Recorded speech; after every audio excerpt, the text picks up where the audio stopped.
ways to sit with emotions and let off steam that don't involve being highly aggressive towards people in online forums, or there are ways to,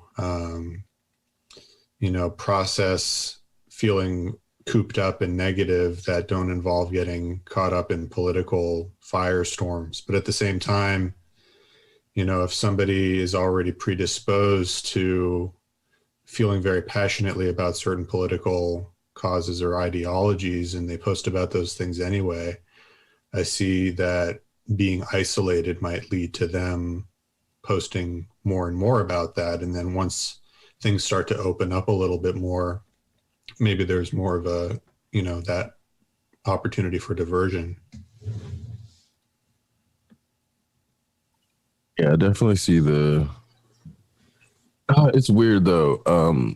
Part of it is there's a lot of bots and a lot of coordinated activity. So it's going to sound crazy at first, but then once I get into it, it's going to be obvious that it's actually a thing.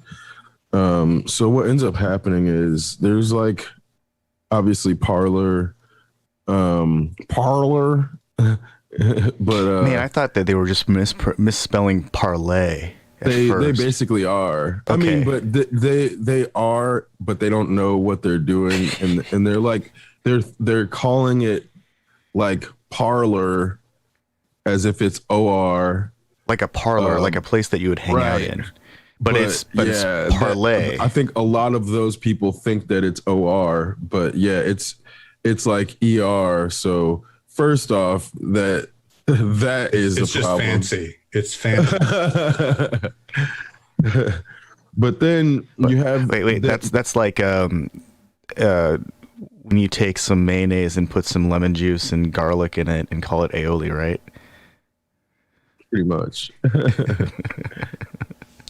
Which is still delicious. It is. I'm not complaining about that. So what they're doing is on Parler and Reddit and other places, they are creating these coordinated movements. So it'll be like using anti social justice warrior language, or like the way people on the right are using woke as a pejorative now. There's like a coordinated thing, or like the way they're all talking about critical race theory. They have these talking points that they'll establish amongst themselves, and then liberals and progressives don't know that these things are happening, so then they'll engage with these coordinated campaigns as if they're going to change people's minds, but really these are just coordinated, like large-scale trolls that are happening. So on the one hand, like the right wing is way more coordinated than the left wing at doing these types of things because they're all sheep. But it's not that there's not sheep on the left. The problem is that the sheep on the left get like hyped up by Rachel Maddows and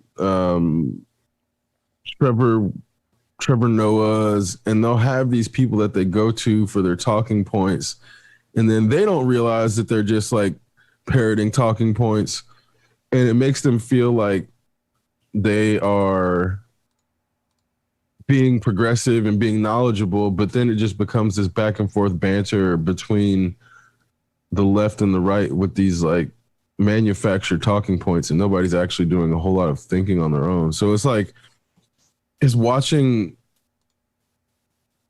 pseudo intellectual ping pong between two crowds that don't know that they're just spitting manufactured talking points. And that's kind of, it gets to be disappointing, because obviously I'm not like going to side with the right wing on anything, but I get frustrated when I see left wing people just parroting shit without thinking about it.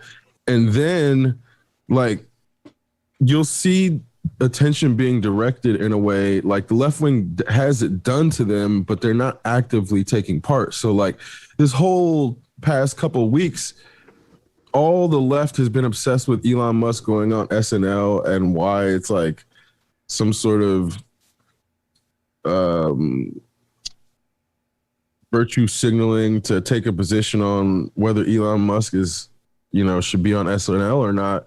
Meanwhile, there's like shit hitting the fan in Palestine that's like not getting shown here at all. And that's why I'm like, I see what's happening in Palestine and I'm like, what the fuck is like, how are we talking about Elon Musk when they're like going into mosques, going into people's homes, like displacing people, and our media is not showing us this shit? Like, we're funding like colonialism in a way that then, because we're not being shown the colonialism, it's propaganda by omission, because the shit that's happening in Palestine would be grounds for us going into other countries to stop that shit. Meanwhile, our government's basically funding it. So it's like we're in a weird spot. Holy shit. This is like, these are the last days of Ramadan.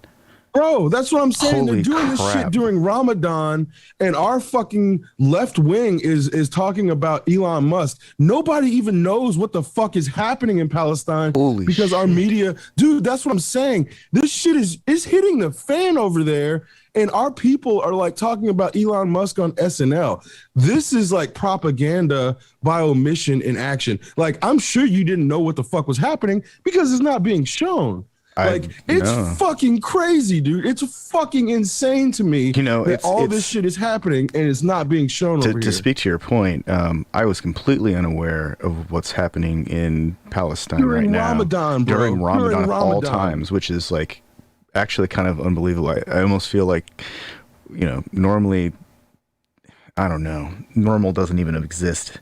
That's what I'm saying, but bro. like I know that Elon Musk made some comment about people mistaking education for intelligence, and this has been circulating in the meme sphere. Like, here's our great modern Tony Stark talking about how intelligence and education are not like generally, or they're not the same. They're mistaken for one another. And I mean, I get it, like on a simple level. Yeah, sure. But most of the really intelligent people that I've ever met pursue higher education because they want to become experts in a field at some point. And I guess if you've got billions of dollars and you can just buy an intellect, then sure, that's like the I'll just hire the smartest people to think for me model. But then he's no longer Tony Stark. And so then I'm not sure how heavily to weigh that kind of statement, because Tony Stark was one of the most intelligent people on the planet. So, I mean, but this is also where there's like whitewashing of Tony Stark was a weapons profiteer. Yeah. Tony Stark was a horrible person. oh, of course. Well, what I'm getting at is when we get into his story arc in his life, we're only seeing him being redeemed. We get the tail end of his most douchebag, like the only reason they only hint Iron at him being a womanizing alcoholic Not in the even that. movies. They only barely That's hint not at the it. worst part. And that's not the worst part. I'm talking about the only reason he becomes Iron Man is because his weapons that he sold to his like enemies of the state ended up in hands that ended up attacking him while he's demonstrating weapons for the other side. He's selling weapons to both sides leading up to Iron Man 1, and that's what gets him caught in a situation where he becomes a hostage, because his enemies, or they're not his enemies at that point. Both sides in a war are armed by the same person, and then him getting taken hostage forces him to build his suit to get out of it. So the whole reason he had to go on his redemption arc is because he was a war profiteer, but we don't see it. We only see a very small glimpse of it, which is why we they allow ourselves to redeem him in our minds. Yeah, we only get that hint of it when he talks about how Stark Industries is no longer going to be making weapons of mass destruction, and then he proceeds to build the what are the robots? The Iron Battalion. Patriots? The Iron Patriots, yeah. Oh, well, yeah, there's like a battalion, but I mean, it's the same thing with Elon Musk and his family's wealth coming from exploitative diamond mining to then whitewash their history as if he just like became a billionaire. Elon Musk is off of pure gumption. Elon Musk is playing both sides of the vehicle power plant war between electric cars and internal combustion engine vehicles, in that automotive manufacturers are given basically emissions credits for the amount of carbon they pump into the atmosphere. And because Tesla it's all on the front end, there's very little carbon production on the back end once the vehicle is manufactured. They sell their emissions credits to other manufacturers. In fact, Stellantis, the Fiat Chrysler company that emerged after they bought Renault, I think, they're one of the biggest buyers of Tesla emissions credits. In fact, they make a significant amount of money from their emissions credits that they sell to other manufacturers. Yep. So it's basically just them offsetting any gains by allowing these other companies to make it seem like they're doing something by just buying emissions credits. Emissions credits are the biggest fucking scam in goddamn modern times. It's so dumb. Well, it's I think so fucking dumb. It just further highlights that these things are prestige vehicles only. I know that they claim to have a high recycling rate for the materials that go into those batteries, but let's be really real. There was an entire decades-long campaign against strip mining for materials like lithium and cobalt and nickel and all the things that we put into these batteries, and they claim they can reclaim most of it, but I want to see how much they reclaim out of a battery that's 10 years old and only has 40% capacity, because that's going to happen. I mean, we've all had these lithium batteries in our phones or cameras or whatever for the past all our lives. They don't last forever. The best technology, charging technology, still don't last forever. And that's where a significant portion of the cost of one of those vehicles is.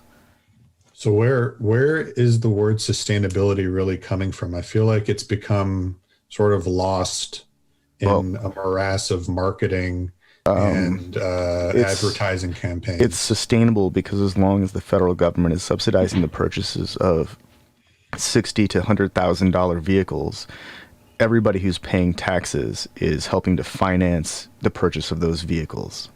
Meanwhile, isn't there an $8,000 pickup truck that's being sold in China? Yeah, GM just one of their GM China companies. They have deployed it's for Chinese market, so it doesn't meet all of the U.S. safety standards, obviously. But it's $8,000, and it's a 1-ton truck with a flatbed, and it can tow 10,000 pounds, and it only costs $8,000 US dollars. Is it electric? No, it's a gasoline car. Or maybe it's diesel. I mean, but we don't need any more of those. Yeah, I just don't think that we don't need batteries. any more of those. Why would that's where I'm why would any? It's we can make this shitty, cheap little piece of shit junker that you can drive into the ground. Well, we don't need any more of that. Nobody an $8,000 truck.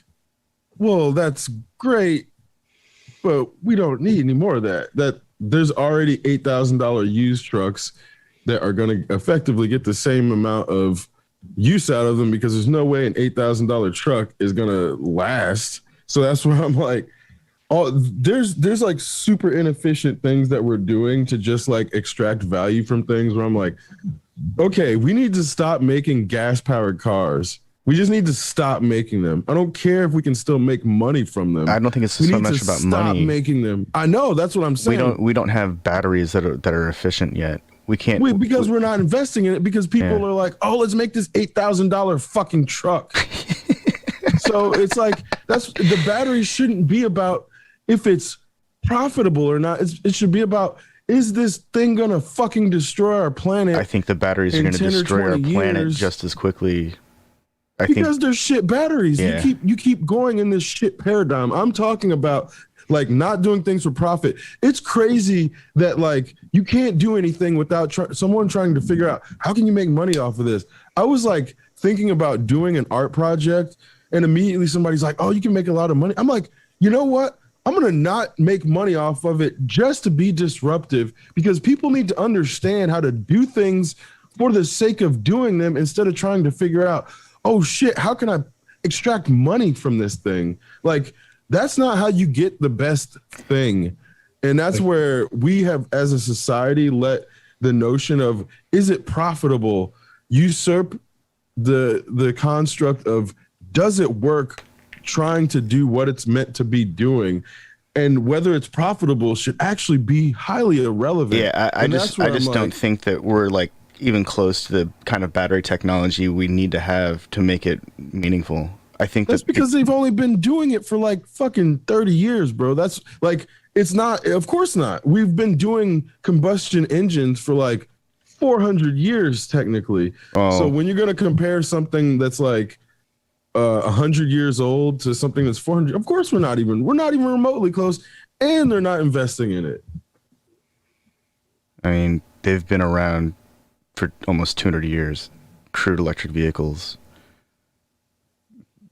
We've had a lot of time to develop batteries. They just haven't been doing it. Not really. Electric vehicles are about 100 years old. Like in 1870 was the production of the first practical electric vehicle. Yeah, that's like not 200 years old. That's like 1832 was the first crude electric vehicle. It took 40 years after that before Robert Anderson's designs became practical enough for development. Exactly. So that's where I'm saying, like, one that's like the engine is like really 500 or 600 years old, but the way that they're actually practical is only like 400 years old. So like, something existing is not the same as something existing in a practical form. And that's where I'm like, yeah, it like sound visualization existed about 150 years ago, but it wasn't practical. So the way we think of sound visualization is really like 100 years old, but it's really really even older than that. So it's like the Otto cycle and even the Atkinson cycle, those came about around the same time as electric motors. They all kind of happened around the same time. I mean, the dynamo kind of changed everything. Exactly. And that's what I'm saying. Like, the dynamo. I mean, I understand that there hasn't been like as much development into like battery technology, or power storage technology. But what we've got now is definitely about close. Well, that's what I mean. My point is that what we've got now is to maximize profits, and I don't disagree that it needs to be improved, because there's no way that we can continue to suck the blood of the earth out and expect the earth to remain stable. That's like our temperature stabilization system right there. But what we've got right now is the production of the batteries itself is probably worse than siphoning the blood out of the earth. Only because it's done illegally. So that's again, you're saying like, yeah, it's worse, but that's because it's unregulated. So people will go on they'll go on land that they don't own, extract lithium illegally, and then sell it in our market because we don't fucking care how it's done. So it's our fault that the batteries are being done horribly because we buy shit from unregulated markets. That's our fault. I also am like completely opposed to the whole like, I mean, the only people right now who can afford a Tesla or even whatever the cheapest electric car. Cheapest electric car in the United States is no way it's a Mini. Wow, how did I get here? Cheapest electric car. That's the United Kingdom. Fuck.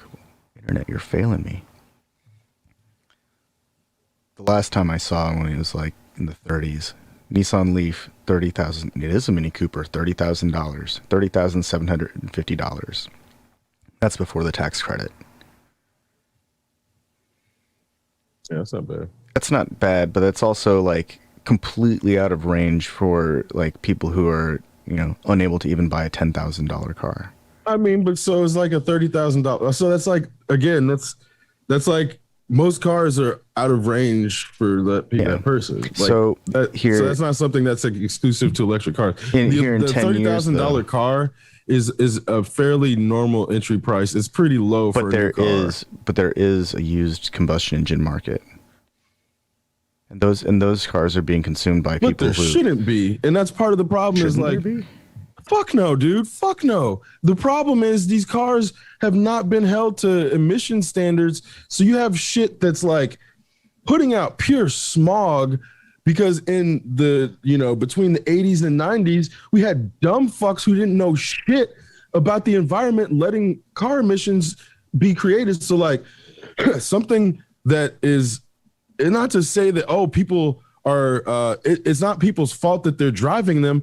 It's our government's fault for not knowing enough to regulate the markets to make the shit advance enough to the point where 50 years later, cars are barely different. And that's, I mean, when I look at like standards, Facebook Marketplace, I can find cars that are old. But for the most part, like when I look at like dealerships where you're looking at like where a lot of the vast majority of cars are purchased, those things are all relatively new. They'll sell you some shit with the brake lines out, and unless you have somebody else look at it, you'll get a fucking car that has some shit wrong with it that's like potentially going to put you in a fatal accident, and nobody gives a fuck because they just want to resell a used car. And it's like, I see this shit over and over where when I went to buy a used car, there was so much shit wrong with every car I fucking test drove that you could hear that the guy trying to sell me the car was acting like wasn't wrong with it. Was like, oh yeah, if it's like a BMW or a Lexus or whatever, if somebody sees a used car and they see a nice brand name, the person trying to sell it will sell them something that has like a transmission that's about to give out for like way more than they should because that person's gullible and it can be taken advantage of. Like the used car market is one of the worst fucking markets because people's lives are at risk. That's why to me it's so egregious that the way that people sell used cars and there's no real standards, like the California standards for used cars is basically what everybody else should be held up to. But the fact that we're not is why I think it's fucked up, because you could go buy a used car and the brake lines are out. Well, I think that's why, like, the used car market, like, in its best form is the whole certified pre-owned, where the dealership takes back the car after it on, like, a... But you can't trust these dealerships either. I don't trust a fucking dealership at all. At all. They'll lie to you just the same. And that's where I'm saying, like, you can't trust anybody who's trying to make money off of you. You just fucking can't. You just can't. If somebody's trying to make money off of you, they're going to try to make money off of you any way they can. And that includes selling you a cheap part at an overpriced rate. Like they're going to take the shittiest part and give it to you at the most expensive price. And it's going to fucking break down. And then you're going to go back to them and they're going to do the same thing over and over and over. I see this shit happen. Okay. So like, that still holds true with electric cars. That still holds true with all of that stuff. Yeah, because it's about profit. Yeah. That's the problem. It's a profit motive. So I agree that the profit motive is the problem, and that's not really the issue. My concern, though, is as they move closer to this whole deadline of no more production of internal combustion engine vehicles, we're going to be left with a significant portion of the population who can't afford a vehicle at all, and then they're going to be stuck. Ride-sharing program. Then they're going to be stuck. Well, that might not materialize the way that we hope it will. It already exists. It already exists. People just don't fucking use it. This is what I'm saying. The blue car program in Indy, you could share the car, but people just didn't fucking use it. So people want this level of like, this autonomy. Is mine. Yeah, they want some autonomy. Yeah. But that's the problem, is the autonomy is inefficient in our current system. So when you have people saying, oh, I want this autonomy because it's my right, and then the government doesn't do enough to make their autonomy not efficient enough to not destroy the earth, those two things are at odds with each other. Sure. So our government is protecting our notion of autonomy, but because they're not smart enough, our sense of autonomy is 100% conducive to destroying the fucking planet because we don't know any different, because we're also not educated enough. And then we're told we don't need to be educated about that stuff. And you have people like fighting critical race theory and fighting anything that's green education because that's political agenda. And that's how you end up with dumbass Americans who think that it's like better, like if we were driving gas-powered cars in 2050. I agree that there's this very incredible deficit in understanding of the complexity of the situation. But if the vast majority, at the lowest common denominator, can't understand this, I just don't think it's very likely that they're going to accept like broad, if They not get- revolutionary they take change. what they get. They take what they get. These people aren't changing shit. We used to have a fucking infrastructure 120 years ago there were of trains. railways that got destroyed in favor of the auto industry because the government basically implemented that. The people didn't do that shit. They just did what was handed to them. They don't really move. They don't really act. The people don't really take the power into their own hands. They just do what's given to them. So if they're given $8,000 fucking gas cars, guess what? They're going to keep driving them. They're going to keep driving them. If the government says, hey, we're going to make it so that we can let you drive a fucking car, and if you can't afford an $8,000 gas car and we're going to give you a car, guess what? You're going to take the fucking electric car that we give you because you don't really have an option. So if the government produces a fleet of electric cars that everybody in America has access to because we're American, then there's no fucking excuse for somebody to say, oh, I'd rather buy this $8,000 car than use this free electric vehicle that our government gave me access to. And it just becomes an issue of those people being backwards assholes when given the option. And that's where I'm saying, like, people in Indianapolis, I don't know across the country, people in Indianapolis did not use the Blue Car Share program, so they basically stopped doing it. There were all these cars that you could share if you did not have your access to your own vehicle. The way it was set up was like you could take it from one spot and drive to the next spot and drop it off. The issue is if somebody didn't live close enough to the blue line or the car sharing, then they couldn't really use it, but they put them in a lot of places. So they were all over Indianapolis. So there was no real excuse for Indianapolis people not using them, except for the fact that it was something new. And then the city basically phased it out because people weren't using it. I saw this shit happen. I watched it happen. And that's why I'm like, oh, this is actually a really great program. Yeah, it But said the it way only that- had 11,000 members in its network in Indianapolis. Yeah. Because people were like, oh, I'm just going to drive my own car. I'll buy my own fucking car instead of taking this one that the city's going to let me use.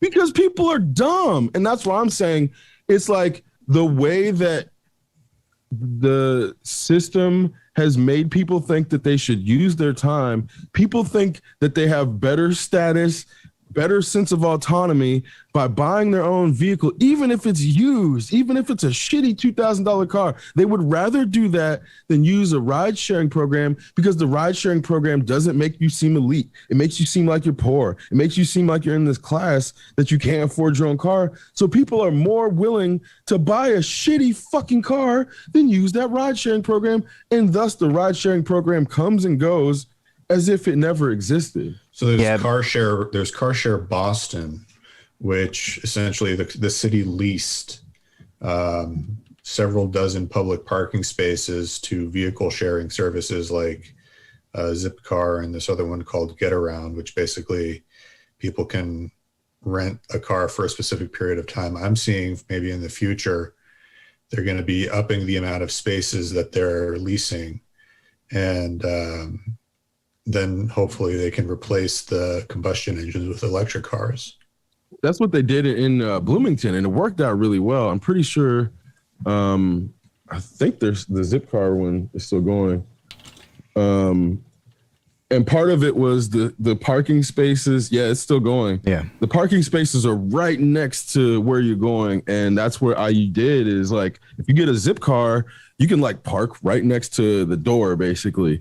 And you see people using these things. And what I see mostly is international students using them that don't have, like, they don't need to buy their own car and they're not necessarily going to be here long enough to make it worth it. So that's a really great market in which the Zipcar rideshare or car share program works. But I think it's like Americans have this thing in their head that they want to own their own car. And I think there's going to be a new generation. Well, I think is more in line with it. You've kind of described like competitive car cultures that are at odds with each other. One is the classic American automobile unlocks individuality and freedom and independence, and then there's another variation of car culture, which is, God, I just need to get to work. Why the fuck is this taking so long? Yep. And two completely different ones. They're really not compatible with each other because one of them sees it as a it's like a milestone. It's a definition of, or a declaration of achievement, and the other is, God, what the fuck is wrong with this traffic? Why did I take this road? Which the government really, like, the government shouldn't prevent the former, but they should really be empowering and enabling the latter so that it becomes more efficient. And this is where I'm saying, like, we have a historical example in a company that still exists. The reason it's called Volkswagen is because it was a fucking state-sponsored organization that was meant to create an affordable car that could be used by the lowest worker in the country. So this is something where we have historical precedent. It's also designed and defined by the designer of one of the most like illustrious and prestigious and what's the word? Highly coveted sports car designers, Mr. Ferdinand Porsche. He's like the heart and soul of Volkswagen Auto Group. And it's like we could have, our government has the capital and capacity to hire that person to create something that is a publicly accessible vehicle that also looks cool. It doesn't have to look like some fucking piece of shit either. And I hate that notion of like functionality has to also be without form. Like that's dumb too. And that's like some anti-intellectual, anti-art shit that's buried in the CIA's anti-communist shit. But I digress.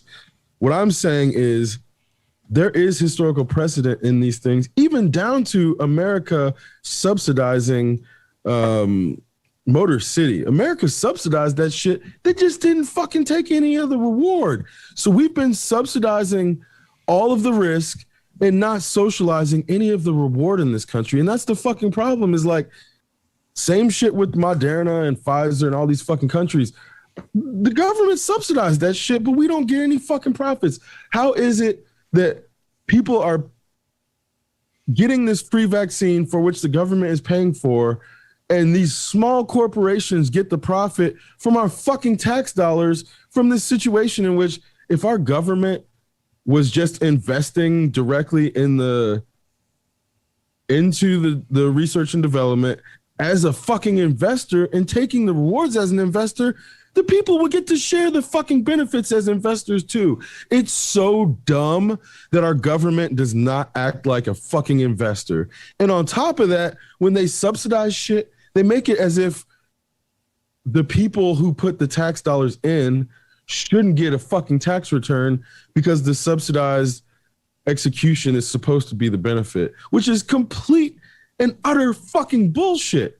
We should just be investors in the same way. Like if we have a deficit in doctors, our government should be funding people to go to fucking medical school so that we have a fucking fleet of doctors that service the nation basically at the lowest possible cost because the government subsidized it. And in the process, those people could be taken care of with taxes. So even though the cost for them is not, or getting their service is not high, they're still getting compensated because it's a group compensation and not just based on their per visit. We're doing everything fucking wrong. We're doing everything wrong.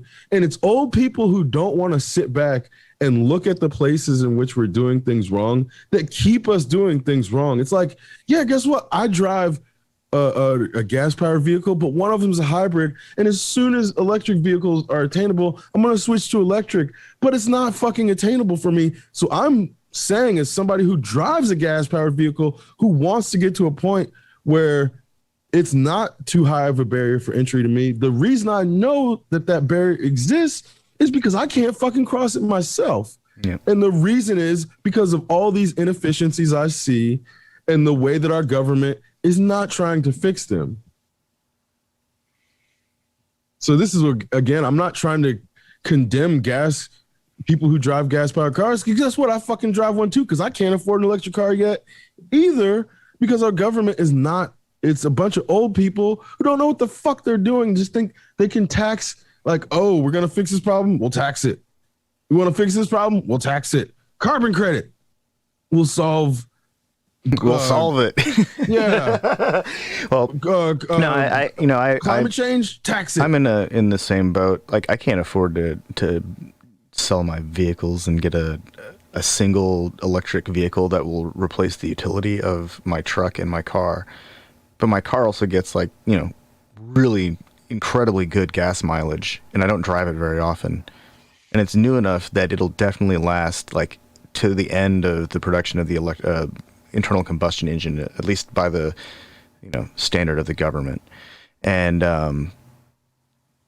I've come to accept that, like, some of the vehicles that we see on the road today will probably be like the last generation of gasoline powered vehicles, as they slowly ramp up the infrastructure for, like, recharging stations, or figure out how to develop batteries that don't just rape the earth. I think that it's possible to get to that point. I just have very little faith in the existing paradigm, because all I read is just marketing. It's like, oh, we're doing this, we're doing this, we're doing this too, and none of those things even matter, because it's all just smoke. Like, once you see what they're doing with the reclaimed battery material, like, and by see, I guess the only way to describe it is a field, like several soccer fields of blue 50-gallon drums, just as far as you can see, and it's just full of crushed up batteries. But this is okay. What you're describing is the root of the problem, in that in presenting Volkswagen as an example of how we can socialize the company, they are also an example of people who fuck around and get around emissions standards by messing with their fucking shit. So the whole reason the emissions scandal became a thing is because government officials created these standards by which. Well, Volkswagen wasn't the only one that did it. They were just the one that got caught publicly. Here's the problem, though. Here's the problem. Like, they were the Mercedes first did too. Here's the problem. They were the first ones. This is the issue. The government created a standard that was impossible to hit, and because Volkswagen pretended that they hit it, everybody else had to pretend they hit it too. So Volkswagen, covering their own ass and pretending they hit it, forced everybody else in the industry to do the same thing. So that's where the government wasn't smart enough to know that their standard was out of line with what was possible. So them creating this standard basically put all these organizations in the situation where they're saying, we have to fake our numbers or else we won't meet this uneducated standard. And this is where it's the same shit with, like, legalized weed or tobacco, where our government officials are not specialists in the things that they're then creating rules about. And they may get consultation and they may get a specialist to come in, but they don't have enough information or education on these things to be making rules about how engineering standards should work or how software security standards should work. They're not that educated, but these are the people that make the rules. And often they end up making contradictory rules that then make companies like Volkswagen cheat the standards, which causes a cascade of other companies to then have to cheat the standards. So then those standards undermine their entire purpose, and nobody in the government knows any different because they're not educated enough to know that the standards were wrong in the first place. So it's this very, like, circular,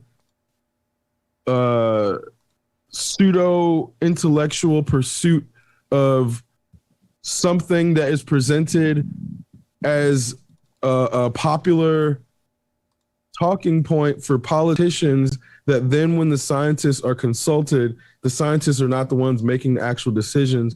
And the final decision ends up being that something that is driven by political clout motivation rather than actually solving the problem. And this is what I'm saying. It's like, I'm not blaming Volkswagen for all of the standards problems, but they are the ones that, as a major company, when they came out and presented these fake numbers to the governments, then all these other companies are like, shit, we don't have engines that work this way, so we have to fake our numbers too. So it becomes this thing of if one person does it and everybody follows suit, they don't have to go into a smoke-filled room and coordinate. It's the same thing with like currency trading, stock trading, fucking if something happens and it triggers a cascade of other people doing it, bank runs, then the original person that started the cascade is somewhat responsible, but they're not directly responsible. So if Volkswagen had come out to the governments and said, hey, these standards are impossible to hit, that would have caused a different cascade of other companies saying, yeah, guess what? We can't hit these standards.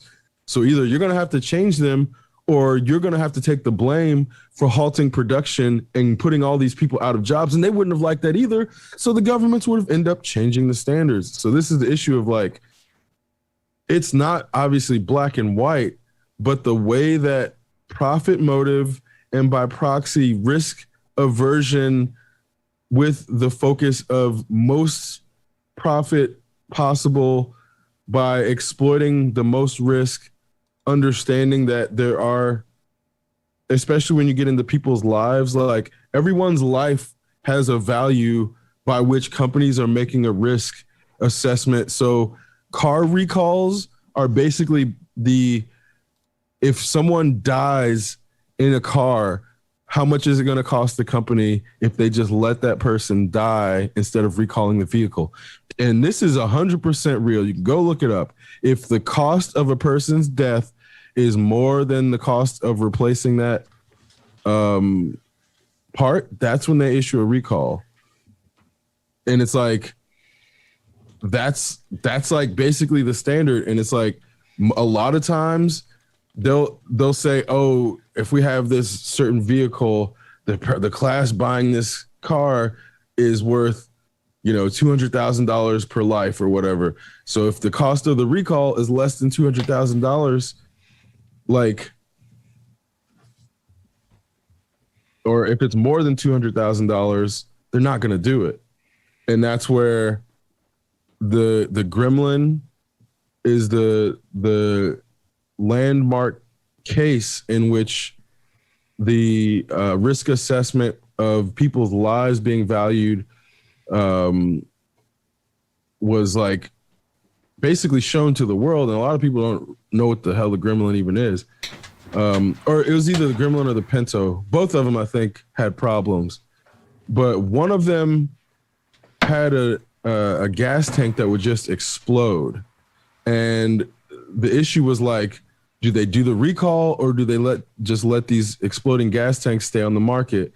And they determined that because the risk of life would have cost them too much, they made the recall. But this was like a landmark point where people were like, oh wait, so if it's not enough, if our lives aren't valued enough for against the cost for the company being sued, then they're not going to do recalls. So this is where, when all those Toyotas were accelerating on their own, Fords did that too for a while. Yeah, Fords. There was a few, but the companies were like debating whether to do recalls because they were like, well, it doesn't happen that often. But then it started happening often enough that they finally had to do the recall. The one that I thought was interesting was Takeda. They manufactured airbags, and they had this like several year long, like really, really proactive campaigns. Like, hey, get your Takeda airbag replaced, because they would it would deploy, but some of them were defective, and they would blast shrapnel into people's throats. And so Jesus. Here's this thing inflating at like 100 miles an hour at you, and it throws a piece of shrapnel right at you. Yeah, needless to say, people got their airbags replaced. And I think that was one of like those like nationwide, like almost 100% recall completion type situations.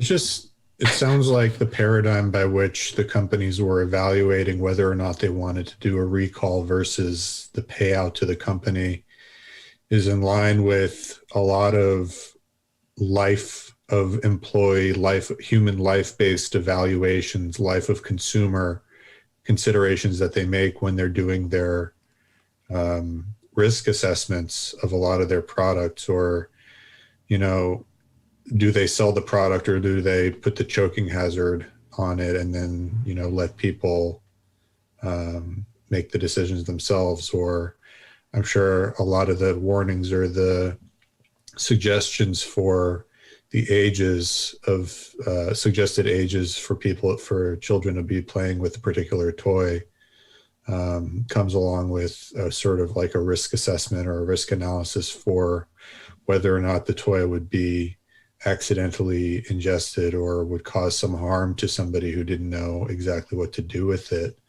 And then it also makes me think of how certain companies would actually take out life insurance policies on their own employees and collect the life insurance after the employee would pass away. This is also, I think, a good point to articulate. Like, so the shit that's happening with the Tesla batteries and how they just like explode. Well, that shit happened in combustion vehicles in the 70s. So they had their period of like fuel tanks that would just explode. So, and this is kind of where the Chevy Vega, I think they put bunch of them. This is like, it's the reason that we have bumpers that can have crumple zones too, because they would crush into them and just explode. Inferno. But yeah, this is like that. That's why the Pinto was originally recalled, which is they had an exploding fuel tank. I think the issue, though, with the current generation of battery technology is that they slowly develop stalactites that puncture the insulation layer between the cathode and the anode. And so slowly over time, the batteries themselves, my understanding is the system is designed to deactivate cells as the batteries start to fail, meaning they've lost their capacitance. That insulating layer has failed, is compromised somehow. So they disable those, and over time, sections of the entire battery itself start to degrade, and so that's where the impact becomes an issue. So if they hit something or scrape something and then the battery is compressed somehow and it ruptures and makes contact between the two layers, then the thing catches on fire, and that can't be stopped. That's just like, let's dump all the electricity through itself, short circuits. I mean, it doesn't really happen that much. We're still talking about less than 1% of the auto market. Like, well, here's the thing. So the way that it's like insane to me that they did the battery recharge in the same way as gas tanks instead of propane tanks. You know what I'm saying? Yeah. Like, come on. And this is where if the well, NIO is going to do that. They're in China. There's some that are starting that, but the fact that they didn't start this way is it's like a vestigial tale of the gas like oil hold over cars. And this is where I'm like, if you had a battery that was removed when it was being charged at a station, then it would be way less likely that the thing would fail on the road. So because it would be like, you know, at the charging station as soon as it starts to lose capacitance. So propane is a byproduct of the production of diesel fuel, and so as long as there's like a commercial trucking industry that relies on diesel or boats or trains or whatever they use to power the generators that run the electric motors, propane is always going to exist, and it's possible to convert vehicles to run on propane. And at one point, a friend of mine and I were talking about converting an off-road vehicle to run on propane, and how you could just be driving down the road and get running low on fuel pressure. Just add another tank. You just screw on one of those green Coleman camping propane tanks. 5 more minutes. Right. And that could be done without stopping the vehicle. Yep. Like you don't even have to turn it off to add another fuel tank if it's a modular system where you can hot swap batteries. Yeah. And we've been Yeah, hot swapping man. RAM and hard drives and blade servers for decades now. It's not like we can't get a really complex. If we can get a really complex computer to be hot swappable, we can do batteries. If we have hot swappable power supplies in servers, we can definitely have hot swappable batteries. Easy. And this is where what you're talking about then becomes disruptive in the sense of like, if you don't have to stop to refuel, that changes everything. That alone, especially in tandem with what could potentially be automated vehicles. Like there's many ways to do automated vehicles. One of the best and most efficient I've seen is like where they join as like it's basically like a train that they link up into like say you're going between Indianapolis and Chicago. If your destination is in between, the links will like automatically remove your car from the process and get you off to your exit, but then link back up the caravan. So it's like GM did that in Detroit. Yeah, but they had they had like a cable running in the road that the cars there's could follow. different ways that there's different ways that it could work, but the cable car is like the most quickly deployable at this point. I mean, it's still radio control at the computer level, but they were following a cable in the road, and then they were communicating telemetry through radio. I think that it was a proof of concept, though. It wasn't like something they could ever. Yeah, it's definitely not something deployed right now. I think, but the issue is right now there's so many security concerns with like having a embedded radio system. I mean, it's a physical hard line. That's just right. A direct connection to the car computer. That's just like and it has to have like, be ready for an open handshake. It's probably got to be an open system. It can't be. Well, I guess now we could have an encrypted system because we have the power. Oh yeah, they could definitely have them closed now, but the handshake between the external sensors and the internal controls have to be separated. Like they can't be in the same layer. Yeah. Otherwise, it would be too easy to compromise, which is what they were basically presuming in the OnStar hacks. And that's kind of that's why they need to be separated. It's like if OnStar can take direct control, then a hacker can take direct control. Yeah. So this is also like there's a lot, but this is also in a. Well, I mean, OnStar just provided the similar functionality to a cell phone. I mean, no, they had remote control. I know they could turn the car on and off and activate like the here I am beacon. But they had like I know they could deactivate controls over the acceleration. Oh, they could drive by wire. Yeah. Huh. So that's kind of because it was all computer controlled. Like they could send a signal that would mimic the accelerator or the brake or turn or whatever. It's like because there's a computer in between almost every point, it can like OnStar had a lot more control at first than they were understood to have had, and that's kind of what there was that journalist whose car accelerated out of control. See, it's called Highwire. GM Highwire. Yeah, but there was a couple questionable introduced in deaths. Oh, that was the hydrogen car. Never mind. I thought I got it confused with something else. Or OnStar, it was OnStar, not OnStar. No, I mean OnStar is the package they stole. But there's a name for the drive-by-wire system that they had in their cars.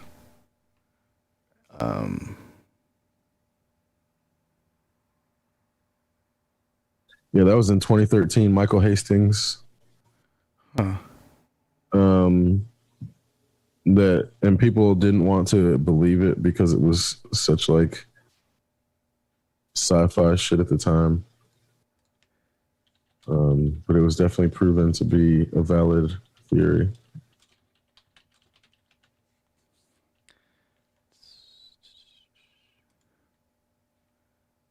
Passenger cars.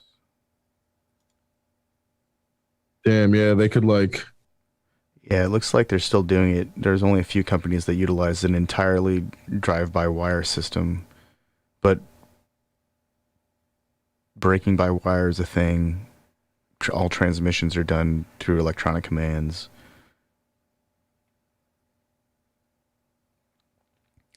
There's still a lot of control or a lot of concern about drive-by-wire, like with like critical system failure. Like if you lose your engine management system, can you even steer, or does he just have like a thing that's going to careen into the side of something or off the road?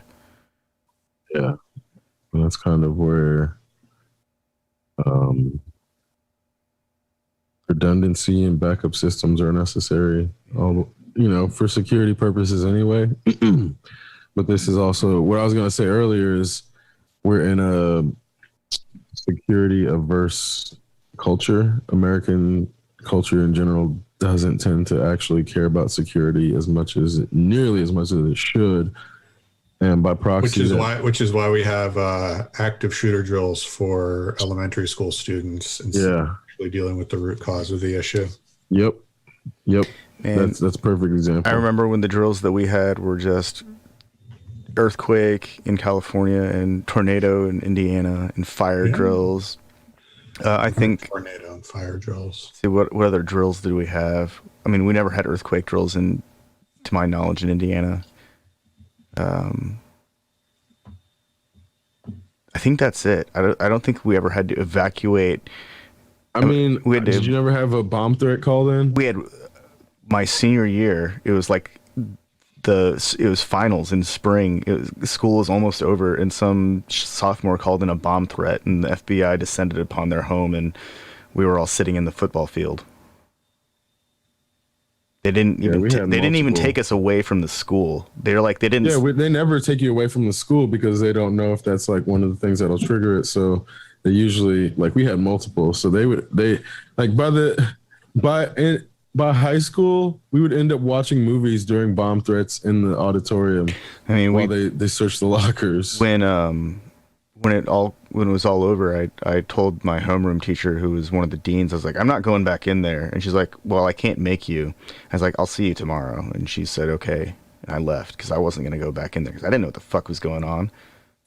Remember there were drills where they would sweep for drugs and have like canines go through the hallways in high school, locker to locker. Yeah, you went to North Central, didn't you? Yeah, I went to North Central. So it was called the Panther Prowl. It was the North Central Panthers. Oh my god! Through the halls, and there was this one time, someone had a sandwich in their locker that the dogs identified, and they were called in and everything.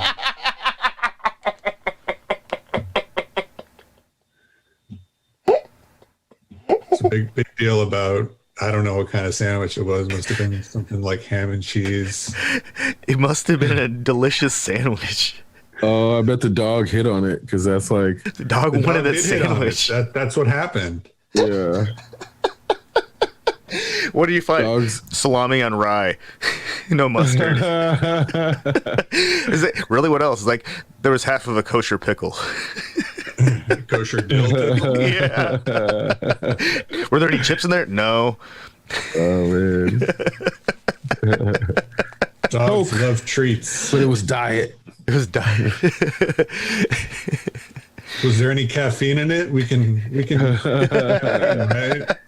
With technicality. Oh man. But when I was a freshman in high school, I remember there were these trees that were right on the side of the building of one of the access points to the high school, and kids would line up on this thing to smoke cigarettes behind these trees. because it was right out of view, and none of the educators ever went around to like run them off, because they knew it's like, yeah, let them have their morning cigarette. It'll help them be like get through the first period class or whatever. And I remember it was like everything was fine until like, I don't know, some point in the first semester when some asshole spray painted some racist shit on the side of the building, and then like within a month, I think the trees were gone. And so then I think people had to walk like halfway across the front field, but where they could get into this like depressions that was not visible from the school, but you know, close enough to smoke cigarettes. I wonder what kind of I wonder how kids are doing it these days. And like, where do people go? I mean, everything. I mean, when I drive by the high school in town, or the high schools in town, they've got like extra security now. Like, is there even a culture of like outsiders or misfits anymore? Have they? I doubt it, man. Honestly, I feel like a lot of the stuff that we grew up with probably just doesn't exist anymore. And then even further, I want to say like, not saying that it should exist, but no. And I was gonna say I don't think kids are motivated to do the same shit. Like, yeah, I doubt kids want to hang out and smoke cigarettes outside of school because they're so aware of the negative effects by now that they're probably like shaming somebody. They might vape, but I'm sure I doubt that any kids. I mean, I'm sure there's a kid or a few, but I think it's one of those things now that smoking cigarettes probably isn't like counterculture anymore. Yeah. I wonder, I guess this shows how far removed I am from everything. But I'm trying to figure out what the equivalent of high school counterculture would be these days. Honestly, I feel like it would be like not getting tattoos and not doing drugs and investing in cryptocurrency and shit like that.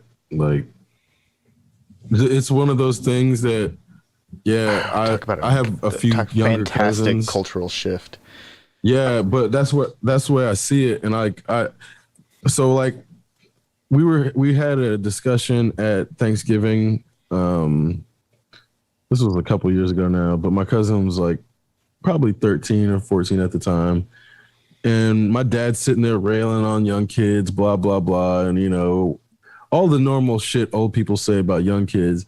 And I'm sitting there and I'm looking at my cousin not saying anything. And I'm like, man, my dad doesn't, like, we're all out of touch with kids. And I'm like, these kids are way smarter than we were at their age. And I'm like, they're trolling all of us. And I like asked my cousin, I'm like, do you pretend to be dumb to like make jokes between your friends? Like, do you pretend to be stupid to adults? And he's like, I don't know what you mean. And I'm like, come on, man. You know, you and your friends like pretend you don't know, like you act dumb to adults. And it's like funny between you all, right? And he's like, yeah, it is. Because at first he's like trying to like act like he doesn't know what I'm talking about because he's doing that thing. But then when I called him out further, I'm like, he's like, yeah, that we do that. Like, it's one of those things that kids do. They pretend to be dumber than they are because it's funny. It's funny to them when adults like will try to correct them on some dumb basic shit when the kid knows that the adult is not actually as smart as the adult thinks they are about the thing they're trying to correct them on. And then they go with it because it's funny. So we're living in an era where kids are way more immersed in cultural nuance at such an early age that they control us by pretending to be dumber than they are. And in the process, they're not doing all of the dumb shit that we used to do as kids. And then they're trolling us by pretending to do it and not actually do it. It's like, there's a lot of stuff happening with the younger generation. They're like meta. Like if we were meta, they're meta. And it's like, it's hard for even our meta minds to grasp how meta these kids are. Because it's way like, they're so much more emotionally intelligent. and culturally aware at such an earlier age that we can't even fathom what they're doing half the time. And it's like, is this a joke? And it's like, yeah, they are. They're fucking with us. And people like when I don't know if you remember when kids were doing that thing where they would like pretend to trip and throw a gallon of milk and like record it. Like they'd only do it if some like boomer was in the aisle with them. It was at the grocery stores. They were all going to the grocery store pretending to like trip and fall and like throwing a gallon of milk. And you see like the person that they're trolling like not understand like what just happened. And there's very few people that would then call them out for like, you're just fucking around. But really it's like these adults thought that these kids were so uncoordinated that they couldn't hold a gallon of milk and tripped and fell. And it's like, you see it in these adults where they're like disappointed, like, these kids can't even hold a gallon of milk. I'd like probably just ask if they were okay.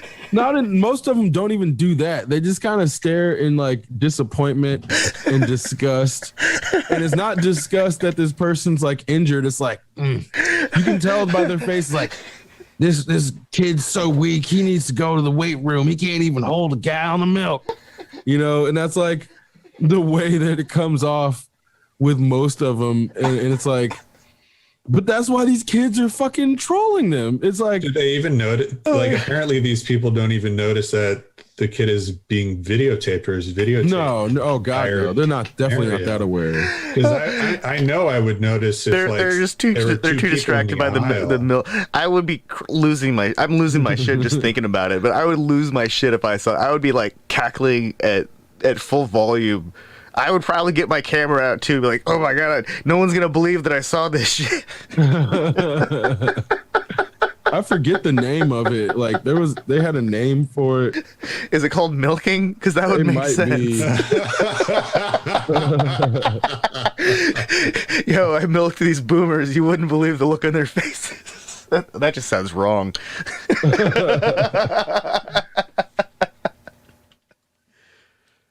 Boomer.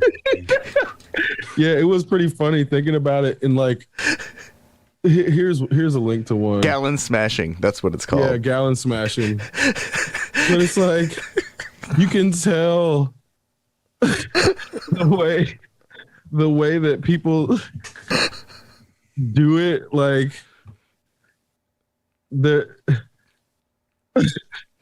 the kids would like play up the injury as if like, oh yeah, this like little 13-year-old kid is really their back's hurting or some shit. Hey, they gotta play it off like they're having problems getting back up, and so you gotta like slip in the milk. You gotta make sure to like knock stuff off the the shells. Oh, it just gets bad. It gets bad real quick. Yeah, and it's like, of course it sucks that somebody has to clean that shit up. But the fact that like kids were doing this to troll adults, and like the adults thinking that like, oh yeah, these kids are really having problem carrying these gallons of milk down the aisle and like can't get up. It's like, oh, you think I'm this weak piece of shit? Okay, I'm gonna troll you and make you think I'm like twice as weak as you think I am, because that shit's hilarious. Oh man. You know, no man, cleaning up a gallon of milk just doesn't sound fun no matter what. I mean, it would keep somebody occupied for a while. There's no way that it's just gonna get up, come out of the floor. It's gonna get underneath shelves. You got to move stuff to get to it, otherwise it's gonna stink. And there's a lot of pictures where it's like, you know, the milk aisle. It's right next to end caps of other things. Milk aisles are heavily trafficked too. That's gonna stink like real quick. Oh yeah. There's got to be something beneath the act of trolling. Like, why that? Why Boredom? I guess. What I chalk it up to, and I don't know if this is going to be consistent, there are a ton of people who basically have been told that they should have all these values and then are presented with a world, country specifically, that not only goes against what they're told, but almost claims those values ironically in how disconnected their actions are from those values. So then I think the kids born into it see that as a way to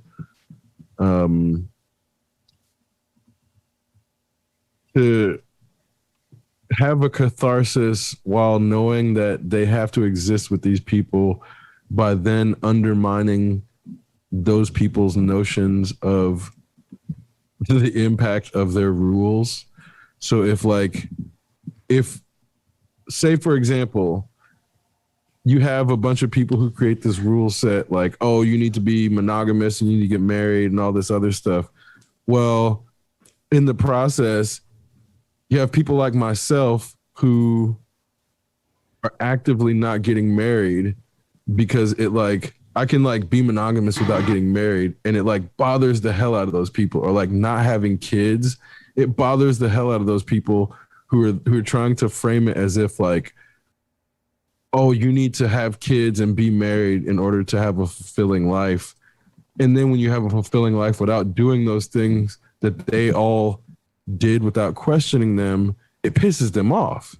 And that's where I see a lot of people, especially like young kids, living fulfilled lives and enjoying themselves, doing things that they're told that they shouldn't get fulfillment from.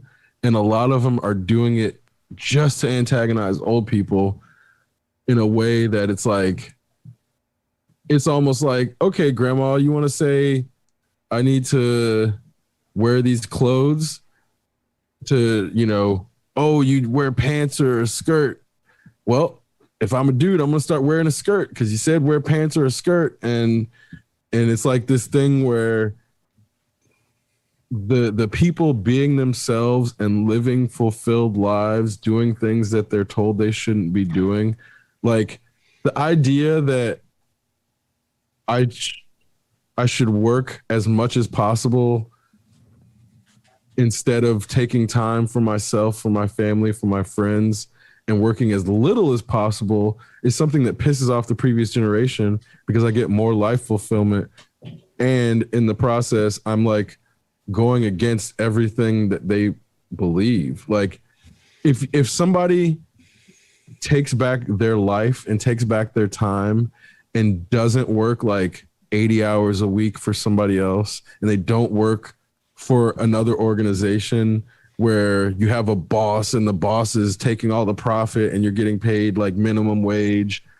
If you don't do that, it pisses them off. And you can see it when all of these like, it's funny that these are the same people who told these kids, well, if you don't want to make a minimum, you know, if you don't want to make minimum wage, don't take the job. Wait till you get a better job. Well, now guess what? They're not taking those fucking jobs, and it's pissing those people off. Well, and I fucking love it. You know, it's kind of interesting. A year ago, people were being let go left and right because businesses, you know, they were saying things to the effect of they wouldn't make enough money to stay afloat or just keep their doors open. And as you just mentioned, nobody wants to work for those companies, and obviously it's because they won't make enough money to survive. Well, and it's so crazy. There's I've seen a few signs in town. Like if I see one of those signs, I just don't go there, because I'm like, these people might just be like, I think the people who are putting up the signs are Republican, and they're trying to make it seem like unemployment is the reason that these companies can't hire, instead of the fact that they're underpaying and overworking people and exploiting the shit out of them. So this whole movement, anytime I see one of those signs, I just like don't go to that place. Yeah. But I don't see them everywhere. And to the counterpoint, I went to Burger King the other day, and like inside the people were fucking like singing and seemed like they were happy. And I'm like, whoa. And I realized like they were well staffed. There was like 5 or 6 people there. So there weren't like 2 people there, one working the register, one working the grill, both of them getting paid the normal wage as if they weren't doing 6 people's jobs. There were like 6 people working there. They were happy. And I'm like, I don't feel like this is feigned happiness because it's not for me. They were like happy amongst themselves. So I'm like, all fast food restaurants don't have to be shitty towards their employees, in that I've seen employees who are seemingly enjoying themselves. Like, I'm sure they don't necessarily want to be there, but it's not so soul crushing that they can't seem to enjoy themselves for themselves while at work. And then you go somewhere else and like this lady, oh my God, this lady at KFC, I'm trying to like, I was thinking about ordering there when I saw the sign, and she said, she's like, first off, she starts launching into, you're going to have to give us time. We can't hold anybody. We can't keep anybody because of this unemployment paying people extra. I'm like, wait, hold on. Why are we talking about unemployment at KFC? I came here for a fucking chicken sandwich. But then I'm like, well, this is weird. So I get into the conversation with the lady and I'm like, well, it seems like, you know, KFC should be paying you guys more. And her response is, we're paying all we can. Wait, and like she cuts the check herself? Exactly, bro. Exactly. Like this lady's acting like she cuts the fucking checks and taking their side. I'm like, you are fucking brainwashed like a motherfucker. I don't know what they're putting in your literature, but goddamn, they got you brainwashed thinking that you're part of the fucking family over there. She cutting the checks. We're paying all we can. Oh, I guess we're getting our asses out of here where somebody's paying more than, because I don't trust that you're going to fucking make this sandwich good then. If you're paying all you can and you're not going to try to pay more, will you all, man, I got the fuck out of there so quick. And that's what I'm saying. Like, I feel like these Republicans are actively trying to destroy these local, well, they're franchises, but they're trying to destroy the business at the local franchise, trying to make a political point, but they're not making the political point they think they're making. And in the process, it's so funny to me. I've talked to a few people now that are taking their unemployment and like flipping it in crypto. And I'm like, oh, this is so amazing, because not only are these people not like just blowing the money, they're taking it and like flipping it and making more money. So this is where I'm saying, like, I believe the way that these kids are going to be counterculture is by like not getting tattoos, not drinking alcohol, fucking investing their money wisely, learning about the tax system, learning about fucking structural racism, learning about like why Black Lives Matter, why we shouldn't be attacking Asian people for no reason. That's the shit I think kids are going to be doing to be counterculture against like racist ass boomers. That's what I see. It's really so surreal to me because being Asian, most of the people that I've known in my life were always interested in Asian culture, and I don't think I've ever had a friend that I couldn't talk about kung fu movies with. Like, it's like, I just don't think I've ever met anyone that I've known for any period of time that we haven't had a long discussion about kung fu movies, or and the variations, like the Western variations of kung fu movies, even, and then the way that detective stories bled into like Japanese cinema, that kind of stuff. And so for me, it's so strange because on some level, like, it seems like Western culture has fetishized Asian culture for a long time, and then there's this, violence, this now reported, seemingly underreported violence towards Asian people that I'm not saying that it didn't happen. It's always been around. This country is racist as fuck and had actual laws, like acts, that prevented Asian people from owning property. So I'm not trying to paint the situation too well. I guess it's not all good. It's just really crazy that we have this like conflicted culture within America that's like, on the one hand, Asia's amazing, China's amazing. Look at Kung Fu and Tai Chi and tofu and all this other stuff. We love all this stuff. And then simultaneously it's Asian culture somehow problematic. Like South China Morning Post, they were talking about how the big rocket that China sent up into the upper atmosphere, how it came back in and everything was, hunky dory. They got it like right in the landing zone that they had calculated, because you have to get your trajectory right when you're bringing something back in, otherwise it burns up or it lands somewhere where you didn't want it, or any of the other horrible shit that happens when a large object falls from space. But BBC and CNN are all like, uncontrolled descent. It was all fire and brimstone and doom and gloom. So, and it doesn't help when giant media conglomerates that can paint with broad strokes are saying things to the effect, or establishing fucking Schrodinger's mathematicians who are, specialists at advanced math, but can't calculate trajectory for reentry, really? And we're talking about a space program that landed on an uncharted part of the moon successfully, and then grew a plant. Then the Americans were trying to make it seem like they faked the moon landing. You know what I'm saying? So it's like this constant attempts at undermining Chinese. Americans claim that America faked its own moon landing. Of course they're gonna say that the Chinese faked it.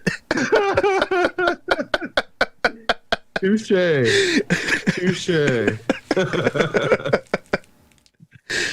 Yeah, I mean, it just blows my mind. Like, they're simultaneously great at math and can't math at the same time, and they landed on the moon. But there's no way they could have landed on the moon.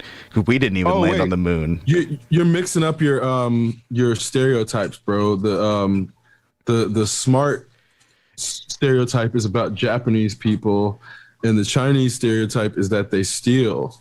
That's so that's the stereotype, which is why it's super. Like the notion that, have you seen like those human abacus, like the super gifted math students in China who are selected for the human abacus program? And fuck yeah, that shit's insane. Yeah. Those are like the most incredible human calculators. They do math that's like, and in their heads, of course, that's just like, what the fuck did I just see? And they're just sitting there like shaking their fingers in the air. Oh man. Well, but it's also capitalist rhetoric seeping back in, because this is why they try to make communist China as if China doesn't do a bunch of capitalist shit. I mean, like, I wonder. Capitalists better than America. They kind of invented the modern economic system that we call capitalism. The Silk Road. That's very true. That's the foundation. So I wonder how many chips that have gone into space and into Mars came from some Chinese foundry. I wonder how many parts that NASA or any of their contractors have used came from China. I don't understand what the point would even be. It's like, hey, they're like our manufacturing partners. They make all of this stuff that we use. I mean, we're on the verge of like a really serious chip shortage, as like more and more car lines are being suspended, like left and right, because they can't get the silicon for their fucking computers in their cars. And there's like an impending steel shortage because steel production stopped and they were never able to ramp back up to. This is just gonna sustain high prices, really. I bet it's the kind of thing where like the stocks and by stocks I mean the supplies of lumber and steel and silicon, that stuff's all going to get back to pre-pandemic levels right as everyone gets used to paying pandemic level prices for all this stuff, and the prices will never go back down. That's the stage they've set for us. Well, it's hard to know which supply chain breakdowns are from inefficiencies or pandemic, because there's some. I'm sure that they all would have failed on their own eventually, but just like COVID, you know, they're called COVID-related fatalities because they might have had terminal pneumonia or terminal something else, but they probably wouldn't have died like, you know, this year. COVID just kind of catalyzed that event, and I think the pandemic was just the catalyst for a lot of these supply chains to fail on their own. I think that we've been in the midst of economic collapse for quite some time, and just like an extinction, it takes an extended period of time, decades even, for it to fully materialize as what it is. It's the same way that, like, I'm not sure that historians or even politicians were calling World War I or World War II World War I or World War II until after it was over. I mean, there has to be some kind of like period of time where people can reflect upon like conflict to be able to even say this is when it actually began and this is when it actually ended. And they like to say that it ends with a peace treaty or something like that. But, you know, that Korean armistice is still in effect, and there have been tensions the entire time. So it's really just you stay over there and we'll stay over here, and we'll try not to bother each other too much, but they can't help it. And then, of course, the United States is always there poking shit. We can't not be involved. I just don't think that. I think that it's like that. That's the thing, though. It's the pandemic really just catalyzed it all. Just made everything happen faster. We ran out of toilet paper, and it never got back to pre-pandemic levels of supply. It still hasn't. Yeah, that's really crazy, right? That's extremely crazy to me. Books are still being published. Reams of paper are still being produced so that offices can print shit, even though people aren't working in offices. And there's no actual need to have a paper office if you're working remotely.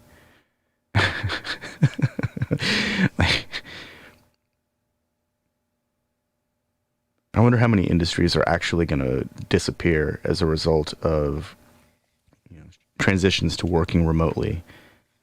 Because there are some industries that'll never have to go back. They only have to go back if they want to.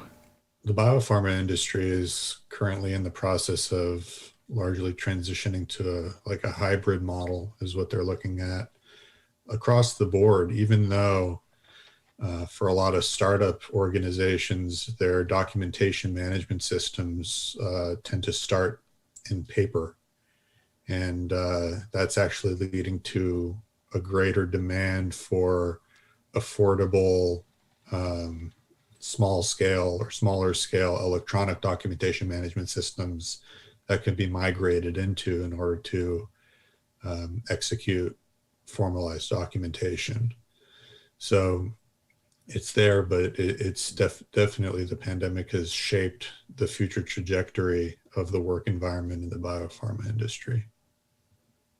But I feel like there was always a bit too much of a legacy of the paper system, especially with companies starting and trying to flesh out their quality systems, because they all start with trying to expand the business and develop R&D. And then there's less of a focus initially. At least this is a pattern that I've noticed. There's less of a focus initially on building in-house systems for quality management, and there's more of a focus on relying on the external systems of contract organizations. But then you have to think of what kind of systems those contract organizations are going to have in place and whether or not they have hybridized systems as well, because ultimately the sponsor is responsible for how the contract organization is conducting its activities when being inspected by regulatory authority.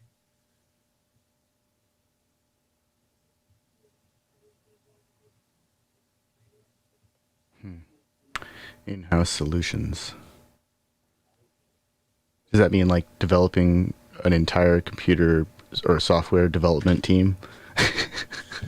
Yeah, it means having representatives who are able to interface like personally with representatives from from software vendors. Basically from the vendors themselves. Yeah. And developing configurations that are the best for the overall process as opposed to how the process is in the moment, trying to determine where you want the process to be instead of trying to figure out how to mirror your process currently as it is in the present, because it may not be actually the best configuration because it's a paper system. So because it's starting off as a paper system, there's definitely room for improvement for a modular approach. I just think that the paper model is it's just another vestigial aspect of organization. There's like no need to actually commit anything to paper at this point except like literature, photography, artwork.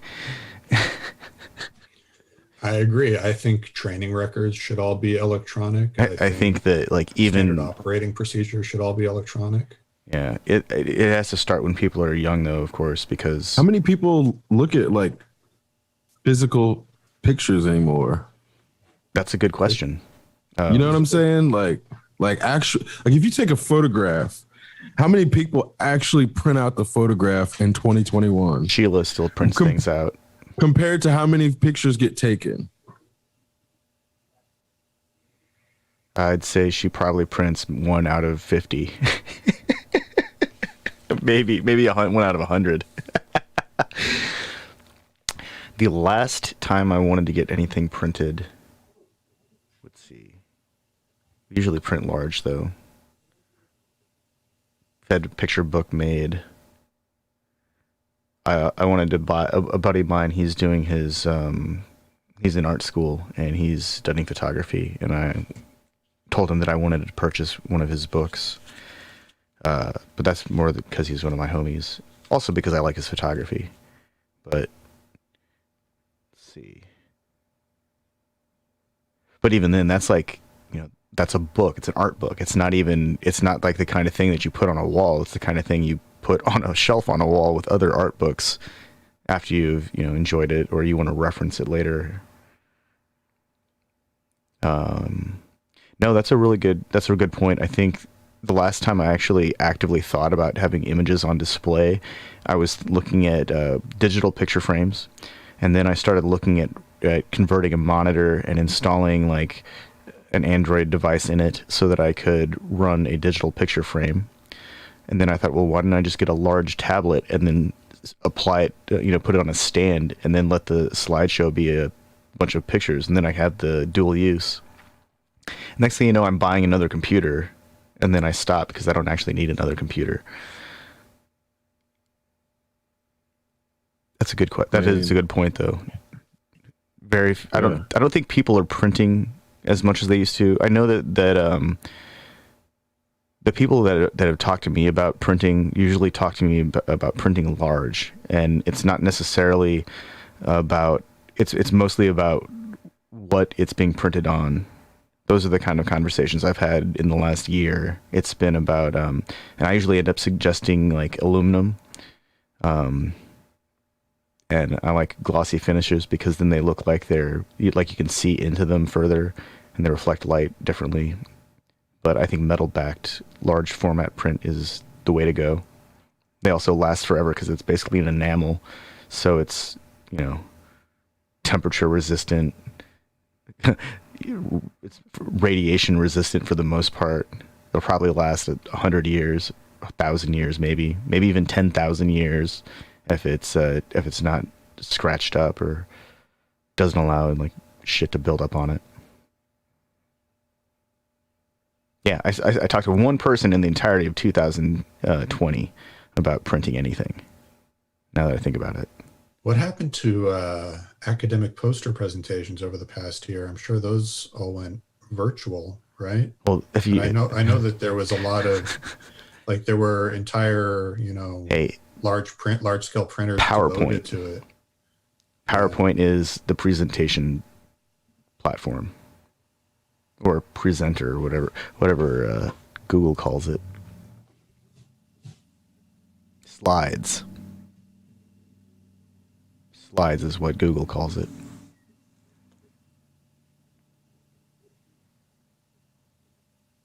I'm sure there's still like a boardroom meeting that requires some gigantic presentation thing, but I bet it's a projector. Well, and that's just like, I'm sure somebody's out there lamenting about the loss of slide projectors and like, oh, I wish you just had to have that clear acetate and draw on it.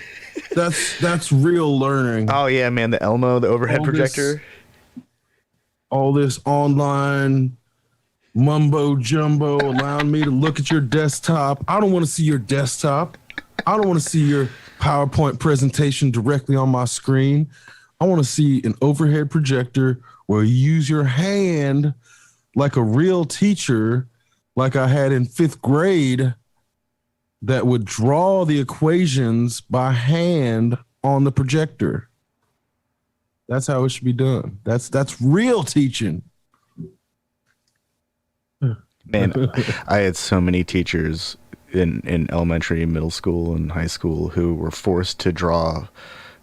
They did their best, but at best it was crude. And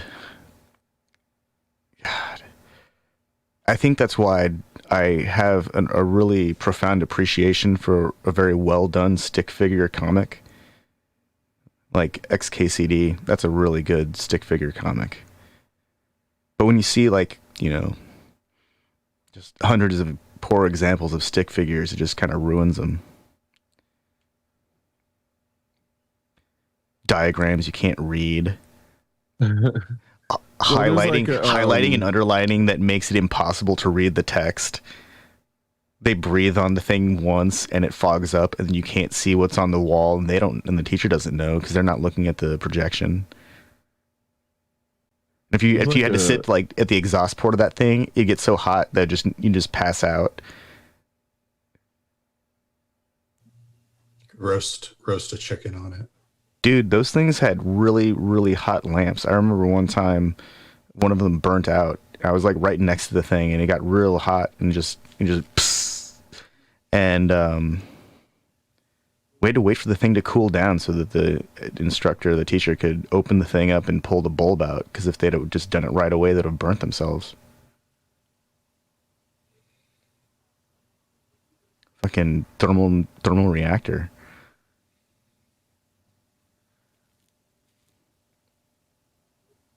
Every so often I see an Elmo overhead projector like pop up on like Craigslist or on Marketplace, and I think to myself, man, if only those bulbs didn't cost like $20 a pop, like that thing would be fun for like an afternoon. And then I would go through all of the remaining pieces of acetate and that would be it. They would just deteriorate.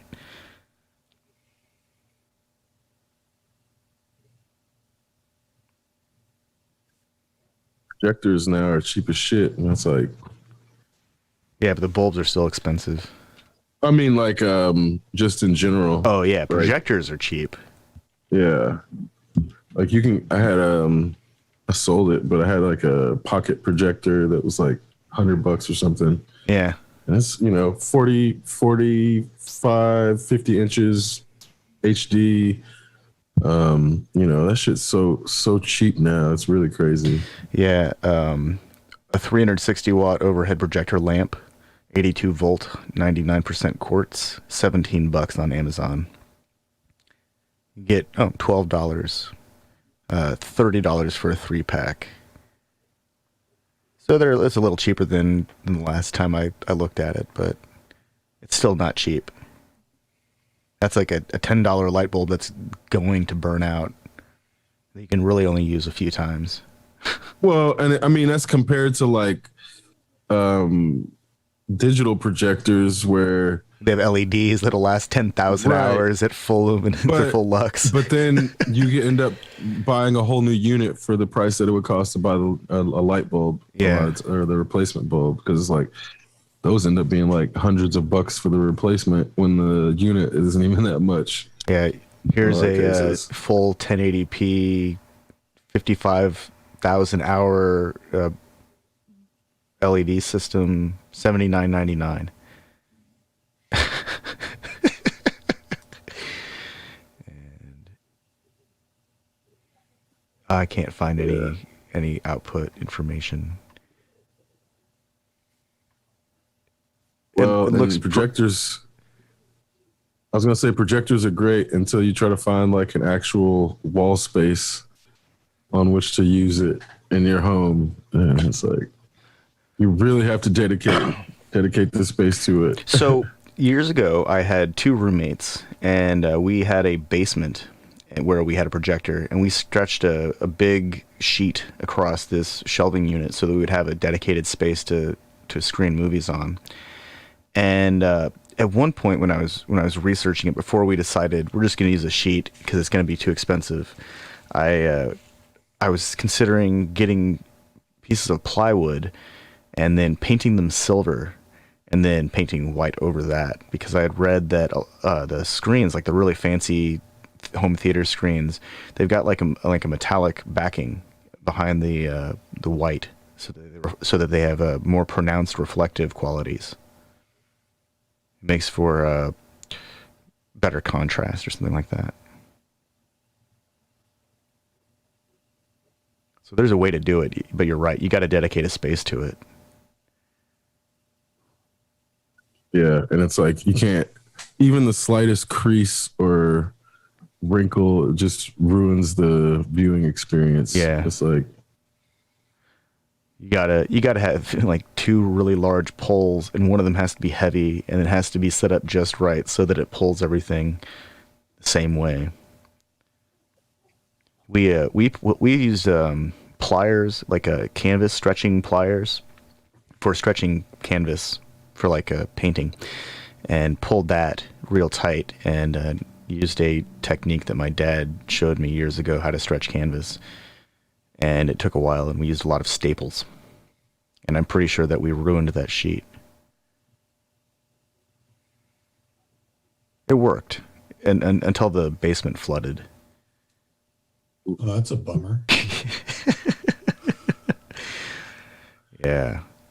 When you're in a house and it's raining outside and your roommate yells, "Oh shit, come look at this." And you go downstairs and you see one of the back walls, it looks like it's like some dude in college peeing off of a balcony. It's just a stream arcing. If there'd have been less pressure, it might have gone into the hole that the sump pump resided in, but it was just shooting across, and there's like 4 inches of water on the floor of the basement, just pouring in through the walls. I'd never seen anything like that in my life. Ugh, how inconvenient. Yeah. Pretty terrible. There was like an entire living room worth of furniture down there that I'm pretty sure was ruined. It was kind of bad. was this in Bloomington? Yeah, it was at I don't know if you ever came over to the Eastgate house. I think you did.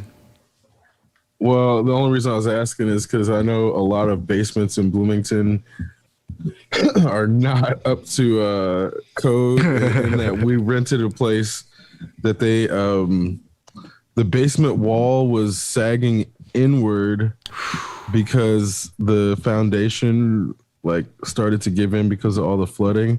So they taped it up with Kevlar tape. Oh no! Oh, we that is definitely so did not stay at that dangerous. place for very long. But So It's like- when I was looking for my house, one of the things that we kept an eye for was the quality of the basement. If it had any kind of dank, musty smell. It was like, nope, no thank you, because I'm going to have to live here and I don't want to go to the hospital once a year for pneumonia. And the reason I selected the house that I'm in now is the basement didn't smell bad. It smelled like a 90-year-old house or an 80-year-old house. It smelled old. But it's at the top of a hill. And so no matter what, even if like the hot water heater sprung a leak, eventually it would drain because we're at the top of a hill. Yeah, There's so many places in town though where it's just like inside a basin. Yeah, there's a lot of hills and by proxy valleys in this town, and yeah, you get stuck at the bottom of a basin and don't realize it. Your basement's gonna be fucked because if it rains, it does not go away. That water just collects and chills. Sitting and then, yeah, it just chills. Oh god, I've been in so many houses in Bloomington where within the first like 10 minutes, my sinuses start like sealing themselves up, and it's like, oh yeah, I can tell I'm gonna have a wonderful time. Just go outside and breathe.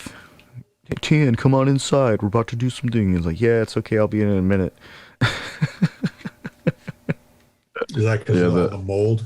Oh yeah, it's the smell of poorly ventilated buildings in Bloomington. Yeah, the ventilation regulations were so that like you could either have a fan or a window in your bathroom, but you did not need to have both. You could choose one or the other. So a lot of Bloomington bathrooms are poorly ventilated because here's the kicker. If you have a window, it doesn't have to necessarily open. That is the kicker. It can just be like a see-through window. And as long as there's a window, it still followed the regulation. And there was like, obviously one of the most moist places in a home when there's no actual ventilation, but like regulation approved ventilation by the regulators that don't know what they're talking about. You get like moldy ass Bloomington houses. There's so much black mold. I've always been a little bit sensitive, suspicious of bathrooms with the windows that you can see through with no curtains. You know, because it just opens out to the world and anybody could look in. Yeah, we had one for a while, and it's like, yeah, it is disconcerting, but it's like you get used to it because really, like, most of the time you can't actually see through them all that well. Yeah, it's usually brighter outside than it is indoors. And when it's dark inside the mirror, the window becomes a mirror to the outside. It's only at night when it's darker outside and illuminated indoors that there would be a visibility risk. And at that point, you know, if you're standing in front of a window, a well-lit room, butt naked at night, I don't think there's actual reasonable expectation that somebody who sees that isn't going to be like, hey, what's going on there? Oh, it's a dude. Never mind. Or it's like, oh, that's some lady. I think I'm going to check this out. Maybe they would stick around and check out a dude. I don't know. That's not the point. The point is that they're. I mean, I think it's okay to evaluate what is and what isn't a reasonable expectation of, how far can you take walking around the house naked before someone's going to see it? Like, that's not I don't think that's unreasonable. I think people are curious by nature, and when they see someone that they think is naked, they want to check it out because that's like, oh, I wonder what they're doing. Why aren't they wearing clothes? I always see people with really weird burns like on their chest, and then I find out later it's like, oh, they were like cooking up bacon without a shirt on, or they were making bacon with sandals on, and they've got weird burns all over their legs, so their arms. People do strange shit. Extreme sports of cooking bacon shirtless. in sandals. Shirtless and in sandals.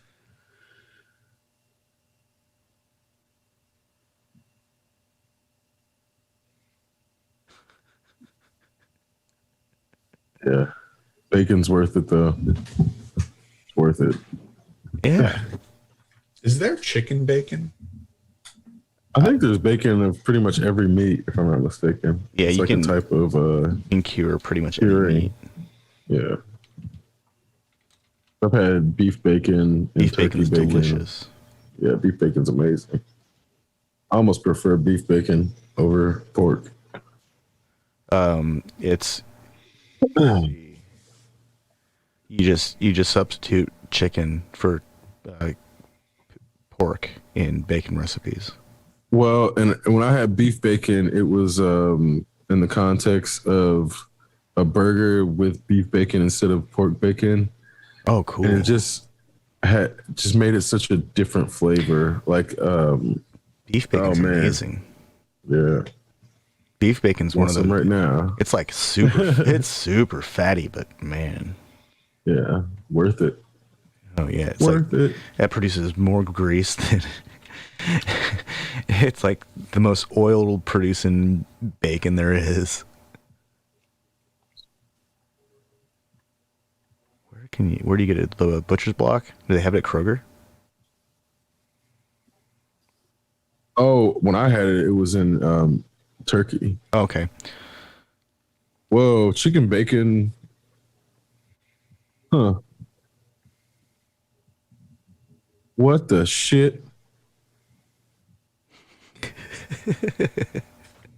3-pound pack is $100. For chicken bacon? Yeah, what the fuck? Oh wait, no, it's not. It's even still. It's 9 3 per pounds. case. 3-pound pack, 3 per case. So it's 9 pounds for $100. still- It's $10 a pound. That's really expensive for bacon, which it better be good, man. Because I feel like people do shit like chicken bacon to try to be like, oh, fat free, but it better be good. I bet chicken bacon is part of the reason that there's a chicken shortage. Ah, What are we gonna do with all That's this chicken? It's gonna go expensive as bad. fuck, though. We gotta make Jesus it into Christ. bacon, guys. There's a pork shortage. Turn it into bacon.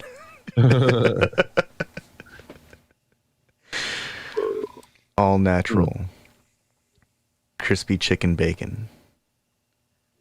kind of intrigued now, but Applegate natural bacon, chicken bacon, chicken bacon. Now I'm really intrigued. Like I need to get me some chicken bacon. yeah, just to see see what's up. What's all the no hype about? Why did I even have to ask the question? Holy cow! A 4-pack, so four pounds of Godshall's beef bacon is $45. So that's, you know, what is that? $1.25 or $11.25, $11.25 a pound. Jeez, it better be good. That better be damn good too. Yeah. It's only slightly more affordable than the chicken bacon per pound.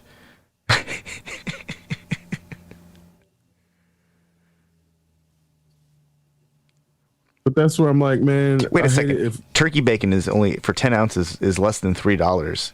Like, yeah, turkey bacon is not good. well, turkey bacon's nasty, but there's no Yeah. turkey shortage, No. but there's a chicken shortage. Yeah. Maybe it's time to start flipping chicken. Yeah, man, it's time Pump to and get. dump chicken. We got Chicken bacon. chicken bacon, pump and dump the chicken. Get on the get on the turkey, get on the chicken chicken gravy bacon. train. NFT chicken bacon. Oh my god. Yes.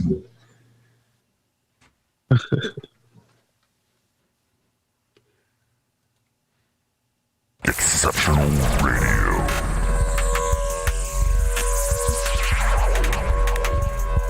Exceptional Randos show is produced live in Sunroom Studios Base Capsule and in partnership with KLST 103.5, RadioCallisti.org. Remember to catch our Exceptional Randos live stream on YouTube every Sunday between 2 and 4 p.m. Eastern Standard Time. And if you have a story, idea, or question that you would like to share, we want to hear from you. Thanks for listening. Well, that was random. Exceptional Radio.